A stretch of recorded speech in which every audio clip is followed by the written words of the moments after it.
কি চাস? বেশ বেশ, শোন রে, এই রাজ্যের ঘোর বিপদ। কি কি রকম বিপদ বাবা? এই রাজ্যের রাজা কদিন পরেই চলে যাবে, আর ফিরবে না। তোরা অনাথ হয়ে যাবি। সে কি বাবা, তাহলে রাজ্য বাঁচবে কি করে? তোদের মন্ত্রী তোদের বাঁচাবে। রাজা চলে গেলে সে যা বলবে শুনবি, তাহলেই তোরা ভালোভাবে মুর্শিদাবাদ থেকে এসেছো, তুমি আমাদের অতিথি। আজ আমাদের আতিথ্য গ্রহণ করো। বলো বলো দূত, কি সংবাদ? মহারাজ, মুর্শিদাবাদ থেকে নবাব জানিয়েছেন যে উনি এখন আসতে পাচ্ছেন না, পরে যখন আসবেন তখন জানিয়ে দেবেন। ও আচ্ছা আচ্ছা, বেশ বেশ, তুমি এখন বিশ্রাম নাও, আর নবাবকে আমার শ্রদ্ধা জানিও। মার্জনা করবেন মহারাজ, আমাকে এক্ষুনি মুর্শিদাবাদে ফিরে যেতে হবে। ও তাই বুঝি, বেশ, নবাবের যা ইচ্ছে। তুমি এখন তাহলে দিন থাকতে থাকতেই রওনা দিয়ে দাও। যথা আজ্ঞা মহারাজ।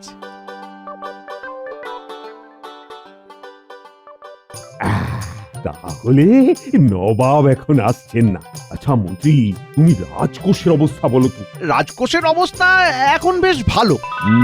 তা প্রজারা ঠিক মতো খাজনা দিচ্ছে তো? আগে তা দিচ্ছে মহারাজ, এই বছর ভালো ফসল হয়েছে, কারিগররাও সবাই ভালো আছে, বণিকেরাও ভালোই ব্যবসা করেছে। মহারাজের মনে হয় রাতে ভালো নিদ্রা হয়নি। অবশ্য আমারও হয় না, বড় মশার উপদ্রব মহারাজ। আপনাকেও কি রাতে মশাই বিরক্ত করে মহারাজ? না হে গোপাল, মশারা আমার কাছে আসার ঠিক সাহস পায় না। আসলে মাথা ঘামানোর মতো কাজ না থাকলে ঘুম পায় বটে, যদিও সেটি খুব ভালো লক্ষণ নয় বলেই আমার মনে হয়। তাহলে মহারাজ, আমাদের কর্মসূচি দাঁড়ালো যে কিচ্ছু না, সব যখন ঠিকঠাক চলছে তখন আমি ভাবছি একবার ভ্রমণে যাব পাহাড়ে, সাথে তোমাদের রানীমাও থাকবেন। একদম ঠিক বলেছেন মহারাজ, এটা আমারও মনের কথা। আপনি আপনি কোথাও ঘুরে আসুন। মন্ত্রী মশাইয়ের উৎসাহ যেন একটু বেশি। মনে হয় মহারাজ না থাকলেও খুব খুশি হয়। কিন্তু মহারাজ, সে তো অনেক দিনের ব্যাপার, মানে আপনার ফিরে আসতে আসতে 2 মাস তো হবেই কমপক্ষে। মাত্র 2 মাস? আমি তো ভাবলাম 6 মাস। 6 মাস মহারাজ অনুপস্থিত থাকলে রাজ্য রসাতলে যাবে। তাছাড়া এটাও আমার প্রশ্ন, এই 2 মাসে রাজ্য চলবে কি করে মহারাজ? গোপাল গোপাল, তুমি বেশি প্রশ্ন করছো। রাজ্য কিভাবে চলবে সেটা মহারাজই বলে যাবেন। জ্যোতিষী, তুমি বলো তো, আমার এই সময় ভ্রমণে কোনো সমস্যা আছে কিনা? মহারাজ, যদি সাগরে যেতেন তাহলে বিপদ ছিল, কিন্তু আমার গণনায় আপনার পাহাড়ে যেতে কোনো বাধা নেই। মহারাজ, আপনি চিন্তা করবেন না, আমি তো আছি, আর আপনার সাথে লোক লস্কর সৈন্য সবাই থাকবে। মন্ত্রী বড়ই উৎসাহী দেখছি, কিন্তু মহারাজ আমার মনে হয় এক্ষুনি আপনার যাওয়া ঠিক হবে না। কিছুদিন ধৈর্য ধরে যান মহারাজ। আশ্চর্য গোপাল, তুমি কি মহারাজের যাত্রা পণ্ড করতে চাও নাকি? আসলে গোপাল তো আমাকে বড়ই ভালোবাসে, তাই চিন্তায় পড়ে যাচ্ছে। কিন্তু তুমি রাজ জ্যোতিষীর কথা শুনলে তো গোপাল, আমার কোনো ভয় নেই। আর এখন রাজ্যে সবকিছু শান্তিপূর্ণ ভাবেই হবে, আর আমার অনুপস্থিতিতে মন্ত্রী তোমাকেই কিন্তু রাজ্য সামলাতে হবে। বিলক্ষণ মহারাজ, বিলক্ষণ। আপনি নিশ্চিন্তে যাত্রা করুন। না মহারাজ, আপনাকে কয়েকটা দিন থাকতেই হবে। হয়তো এমন কিছু ঘটবে যেখানে যেখানে আপনার থাকাটা ভীষণ দরকার মহারাজ। গোপাল গোপাল, তুমি বড় কথায় কথায় মহারাজের যাত্রার বিঘ্ন ঘটাচ্ছ। আচ্ছা আচ্ছা আচ্ছা, তোমার কথাই মেনে নেব গোপাল। আমি আরো 7 দিন অপেক্ষা করছি। এই 7 দিনে যদি এমন কিছু না ঘটে, মানে যেখানে আমার থাকা খুব জরুরি, তাহলে কিন্তু নিশ্চিন্ত ভাবেই আমি পাহাড়ের জন্য যাত্রা শুরু করব। আজ্ঞে মহারাজ।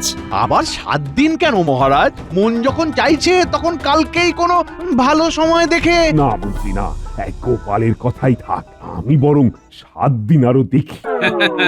মন্ত্রী মহারাজ আমার অনুরোধ কখনোই একেবারে ফেলে দেন না।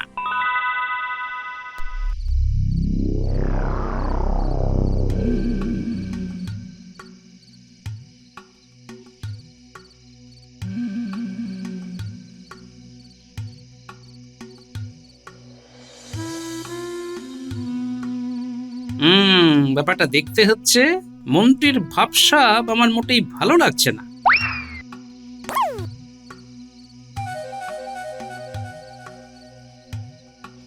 ঠিক ধরেছি, মন্ত্রী এমন ভাবে যাচ্ছে যেন সে চাইছে না যে তাকে কেউ অনুসরণ করবে। কি আশ্চর্য, মন্ত্রী ওই জঙ্গলের দিকে যাচ্ছে কেন? বটা ঘটা, বাইরে আয়, এখানে কেউ নেই এখন, আয়। সাহস দেখো, বলে কিনা কেউ নেই। ওরে, আমি আছি মন্ত্রী, কিন্তু আমাকে তুমি দেখতে পাচ্ছ না। তাহলে তুমি এসেছো দুটো চোরের কাছে? তুই একা? ঘটা কই? ও একটু দূরে গেছে কিছু কাজ নিয়ে, কদিন পরে ফিরবে। উফ, কতবার বলেছি না আমাকে না জানিয়ে তোরা কোথাও যাবি না। কি হয়েছে মন্ত্রী মশাই? হয়েছে অনেক কিছু, অনেক কিছু, আর হবেও অনেক কিছু। ঠিক বুঝলাম না তো মন্ত্রী মশাই। আমি যেটা বলছি মন দিয়ে শোন। মহারাজ ভ্রমণে যাবে রানীকে নিয়ে, কালকেই চলে যেত, কিন্তু ওই শয়তান গোপাল ভেস্তে দিয়েছে। রাজা আর রানী যাবে দিন 7 পরে। আচ্ছা, কিন্তু তুই সবাইকে বলে দিবি এখনই 7 দিনে কোনো চুরি ডাকাতি করে যেন গোলমাল না পাকায়, তাহলে রাজা কিন্তু আর যাবে না, এখানেই থেকে যাবে। আচ্ছা বেশ, কিন্তু আমাদের দিন চলবে কি করে মন্ত্রী মশাই? তোর একটা বড় কাজ আছে, তুই কাপালিক সেজে শ্মশানে বসবি। সেখানে যারা মরা পোড়াতে আসবে তাদের সবাইকে বলতে থাকবি রাজ্যে ঘোর দুর্দিন আসছে, রাজা রানী কেউ থাকবে না, মন্ত্রী, একমাত্র মন্ত্রী সবাইকে বাঁচাতে পারে। কিন্তু একথা কেউ বিশ্বাস করবে? প্রথমে করবে না, কিন্তু যখন দেখবে রাজা রানী ভ্রমণে চলে গেছে তখন করতে থাকবে। কিন্তু মহারাজ তো ফিরেও আসবে। না রে না, মহারাজ না থাকলে আমি নিজেকে রাজা ঘোষণা করে সিংহাসনে বসবো, বুঝলি? আর তুই থাকবি মন্ত্রী। বলেন কি সত্যি? আরে মহারাজ ফিরে আসতে থাকলে তাকেই কৃষ্ণনগরে ঢুকতেই দেব না, একেবারে তাড়িয়ে দেব। প্রণাম মহারাজ, আমি তাহলে এই রাজ্যের পরের মন্ত্রী। ওই গোপালকে তাড়াবো, আর ঘটাও বিশেষ সম্মানের জায়গায় থাকবে। কিন্তু এখন যেটা বললাম সেটাই কর, আজ রাতেই চলে যা, কাপালিক সেজে শ্মশানে বসে পড়, আমি যাই, কেমন? এই তাহলে মন্ত্রী ভাবছে মহারাজকে নাকি ঢুকতেই দেবে না। আমিও গোপাল ভাঁড়, দেখি কত ধানে কত চাল।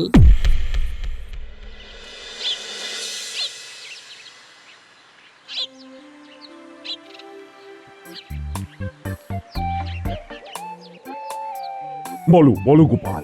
মহারাজ, এই বাগান তো বড়ই মনোরম, আপনি এখানে ঘুরেই তীর্থ ভ্রমণের স্বাদ পেতে পারেন। কি জানো গোপাল, এই বাগানে আমি বহুদিন ধরেই ঘুরছি, আনন্দও পাচ্ছি, কিন্তু এই মুহূর্তে রাজসভাতে বিশেষ কাজ নেই যখন, তখন ভাবি যাই যাই একটু পাহাড়ে ঘুরে আসি। আর পাহাড় তো খুব সুন্দর। আমার তো আবার পাহাড়ে ওঠার কথা ভাবলেই বুক একেবারে ধড়ফড় করে।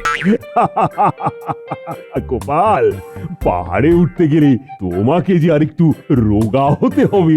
সর্বনাশ, রোগা হওয়ার উপায় যে আমার জানা নেই মহারাজ। প্রণাম মহারাজ, রানীমা এক্ষুনি আপনাকে অন্দরমহলে ডেকে পাঠিয়েছেন। সে কি, হঠাৎ কি হলো? ঠিক আছে ঠিক আছে, তুমি যাও। এত সকালে রানীমা ডাকছে কেন মহারাজ? চলো তো গোপাল, চলো। কি হয়েছে রানী?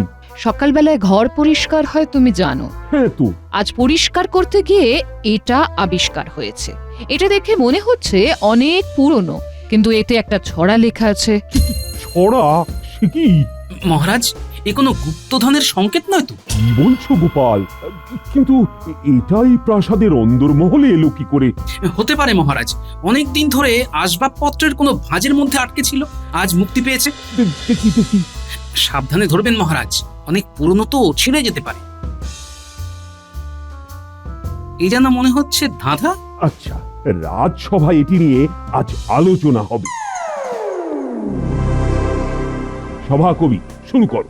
সবকিছুর মাঝে সব আছে, না বেশি দূর না বেশি কাছে।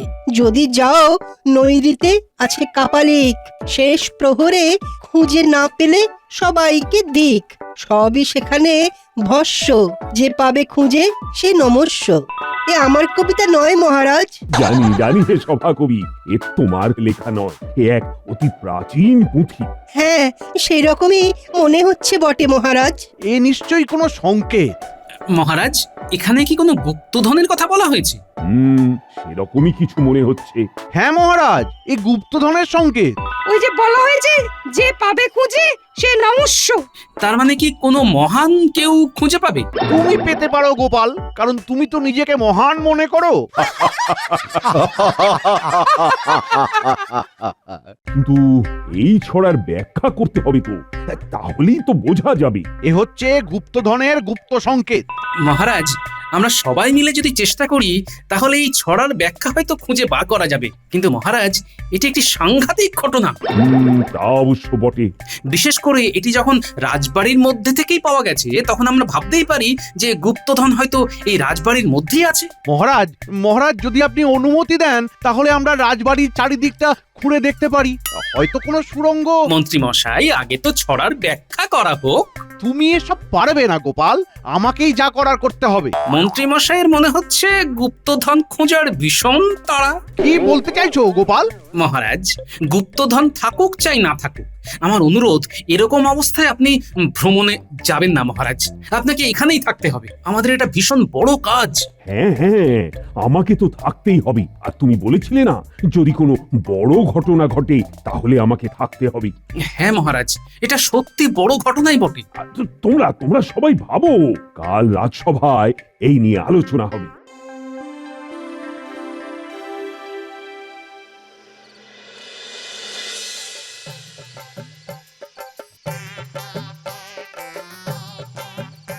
সুবল, দাঁড়া দেখি। গোপাল কাকা যে রাজবাড়ি থেকে ফিরছো? হ্যাঁ শোন, তোর সাথে আমার জরুরি কিছু কথা আছে বুঝলি।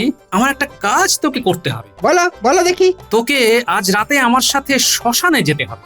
বলো কি? সেখানে এক কাপালিক আছে। ওরে বাবা! তুই তাকে প্রণাম করে একটা মোহর দিবি। এই নে, এটা রাখ। তারপর শুনবি কাপালিক কি বলে। তুমি কোথায় থাকবে? আমি থাকবো, একটু তফাতে থাকবো বুঝলি। বিপদ দেখলে আমি কিন্তু দৌড় দেব, বলে রাখলাম। আরে তুই কোনো চিন্তা করিস না, আমি আছি তো। আর এই কথা কাউকে বলবি না, চলে আসিস।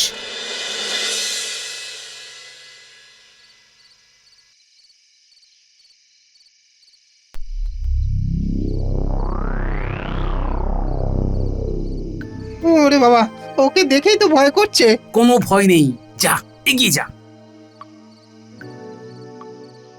কি চাস?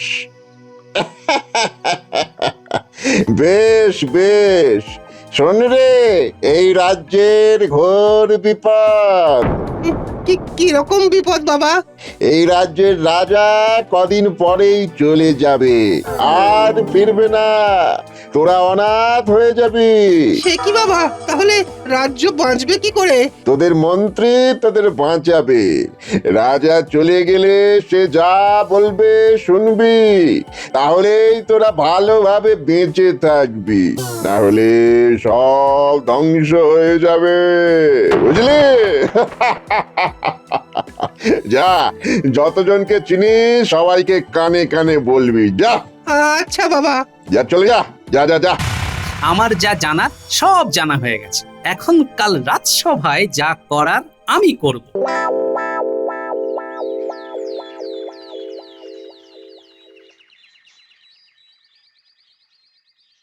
ছড়ার মানে আমি বুঝে গেছি মহারাজ, এ খুব সোজা, আমরা জটিল করে ভাবছি। তাই নাকি?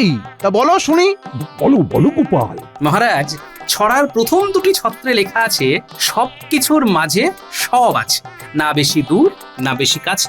অর্থাৎ যেখানে সব মানে মৃতদেহ আছে আর তাকে ঘিরে তার পরিজনেরা আছে, তারাই তো সবকিছু। তার পরের ছত্রে বলা হয়েছে যদি যাও নৈরিতে আছে কাপালিক, শেষ প্রহরে খুঁজে না পেলে সবাইকে ঠিক। অর্থাৎ রাজবাড়ির নৈরিত কোণে যদি কিছু দূর যাওয়া যায় তাহলে আমরা পাবো শ্মশান। দেখুন মহারাজ, সব মিলে যাচ্ছে। শ্মশানে মৃতদেহ আছে, পরিজনেরা আছে, আর ছড়ার শেষ ছত্রে বলা হয়েছে সবই সেখানে ভস্য, যে পাবে খুঁজে সে নমস্য। অর্থাৎ চিতাভস্যর কথা বলা হয়েছে মহারাজ। কিন্তু কাপালিক? যদি শেষ রাতে আমরা সবাই শ্মশানে গিয়ে দেখি কোনো কাপালিক বসে আছে, তাহলে বুঝতে হবে এই হলো সেই কাপালিক। তাকে ধরে আমাদের প্রশ্ন করতে হবে। আমি গোপালের ব্যাখ্যার সাথে একেবারেই একমত নই মহারাজ। এইসব আষাঢ়ে কাহিনী গোপাল মনে মনে বানিয়েছে। আর শেষ রাতে যদি শ্মশানে কাপালিককে পাওয়া যায়, তাহলে কি বলবেন মন্ত্রী মশাই? বেশ, তাহলে আজকে তোমরা সবাই যাবে শেষ রাতে শ্মশানে। যদি কাপালিককে পাওয়া যায় তাহলে তাকে ধরে আনবে। আমি জানতে চাই কেন এই ছড়া, আর কে সেই কাপালিক। শয়তান গোপাল, আমি বুঝে গেছি। এই ছড়া তুই বেটা বানিয়ে লিখেছিস আর রানীমার ঘরে কোনোভাবে ঢুকিয়ে দিয়েছিস। কিন্তু বটার কথা তুই জানলি কি করে? আজ তুই বোকা বনবি, বটাকে বারণ করে দেব। মন্ত্রী, তুমি আজ সবাইকে নিয়ে রাতে শ্মশানে যাবে। নিশ্চয়ই মহারাজ, তবে আমি জানি গোপাল 100 ভাগ ভুল। শোন বটা, তোকে এখন আর শ্মশানে যেতে হবে না। হে, আমার তো খুব ভালো লাগছিল। লোকজন একটু ভক্তি ভরে প্রণাম করছিল। আসলে আমাকে জীবনে কেউ তো এত সম্মান দেয়নি। আরে চুপ কর হতভাগা, মেলা কথা বলিস না তো। যা বলছি সেটা শোন। এখন করা দিন যাবি না, এখানে এই ঘাপটি মেরে থাক। সবে তো 3 দিন হয়েছিল। ঠিক আছে, আপনি যখন বলছেন তখন তো যাবই না। হ্যাঁ, আবার তোকে যখন সময় সুযোগ করে বলবো তখন যাবি। আগে ঠিক আছে, কিন্তু যদি একটু মোহর দেন তবে খুব উপকার হয়। আহা, কি আনন্দ আমার। 2 দিন বাবু কাপালিক সেজেছেন আর তার এখনই কিনা মোহর চাই। হ্যাঁ, এখনো সবকিছু হবে না, পরে পাবি। ভারী জ্বালা হলো মন্ত্রী মশাই। চুরিও করা যাবে না, আবার কিছু দেবেনও না, তাহলে আমার চলবে কি করে? করবি করবি, আরে একটু সবুর কর, সব করতে পারবি। এরপর তো আমি রাজা হব আর তুই হবি মন্ত্রী। তখন আমার মন্ত্রী হয়ে চুরি না ডাকাতি করবো? বাজে না বকে নিজের গর্তে ঢুকে যা। আমি এখন আসি। বাহ, দেখাচ্ছি তোমার চুরি ডাকাতি।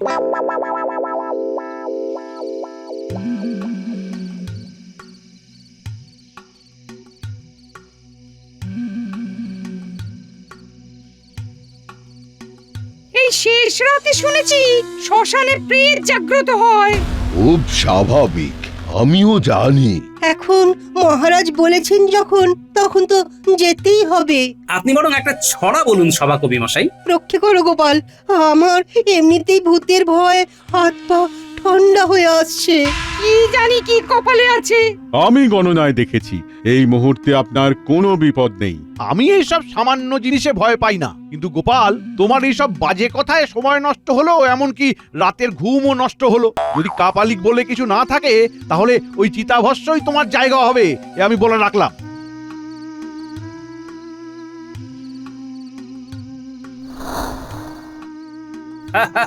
এই তো শ্মশানে এসে গেছি মন্ত্রী।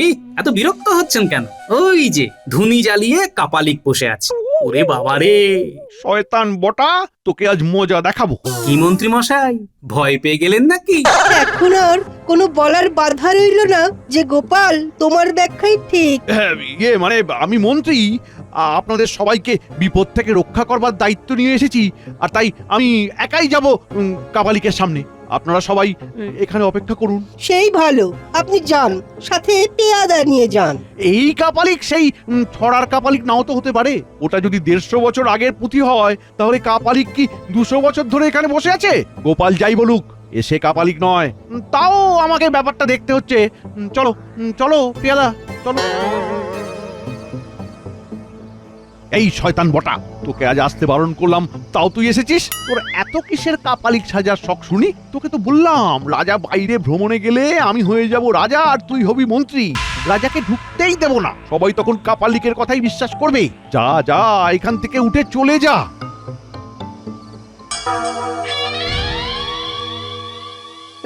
এ কি মহারাজ, আপনি আপনি এখানে কি করছেন?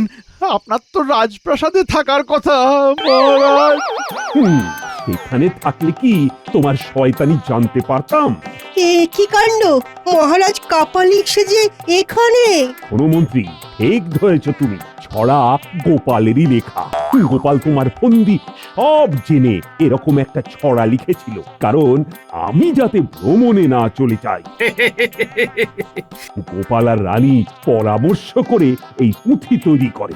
কোনো ব্যাপার না মহারাজ, শাল পাতা তাওয়ার উপর রেখে একবার গরম করেছি আবার শুকিয়েছি, এইভাবে 5 বার করেছি। তখন ওই পাতা এত বিবর্ণ হয়ে যায় যে দেখে মনে হচ্ছিল যেন 150 বছরের পুরনো পাতা। গোপাল, গোপাল তোমাকে ভীষণভাবে ধন্যবাদ। আমি তোমাকে পুরস্কার দেব। তুমি মন্ত্রী শয়তানি ধরে ফেলে গোটা রাজ্যকে আজ বাঁচিয়ে দিলে, আর এমন মন্ত্রীর স্থান হবে গারদে। ভুল হয়ে গেছে মহারাজ, আর হবে না এমনটি কোনো দিনও না মহারাজ, ভুল হয়ে গেছে। দাদা, মন্ত্রীকে বেঁধে নিয়ে চল আর গারদে ঢোকাও। হায় হায় হায় হায়, এ কি হলো, এ কি হলো আমার? মোক্ষম চাল দিয়ে গোপাল, আর তোমার বুদ্ধিতে আজ কাপালি সাজলাম। মন্দ লাগছিল না বটে, বরং বরং বেশ উত্তেজনা লাগছিল। গোপালের বুদ্ধির মতো কোনো যন্ত্র আমি এখনো আবিষ্কার করতে পারলাম না।